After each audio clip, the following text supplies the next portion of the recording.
So this is a solution, a stoichiometry problem, and just let the units guide you. This wants to know what volume of a 0.175 molar solution of sodium phosphate is necessary to completely react with 95.4 milliliters of 0.102 molar copper 2 chloride. So we need to start. Here we're going to be using molarity as a conversion factor. So let's make sure instead of molarity, everywhere we're going to write moles over liters. So we need to make sure we do that when we're writing these calculations. Start with the one where you know both the volume and the molarity. That will help things out a lot. So start with this volume. So here we are, 95.4 milliliters CuCl2. Keep track of your substances, because if you just put molar and molar, you're going to get real confused. All right, now let's use this molarity as a conversion factor. So we know, do we all agree that 1,000 milliliters is 1 liter? Yes. Okay. Now, so I'm going to write this, instead of a liter, I'm going to write it as 1,000 milliliters for this molarity here, and 0.102 moles CuCl2. Okay, so what do we know when we're in moles? Do we want, in our final answer, do we want copper 2 chloride?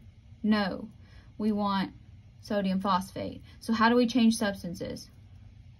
The same way we do it with solid problems. We use the balanced equation. How many moles of copper 2 chloride are in the equation? 3. So we know that 3 moles CuCl2 is required to react with, now we're trying to change to sodium phosphate.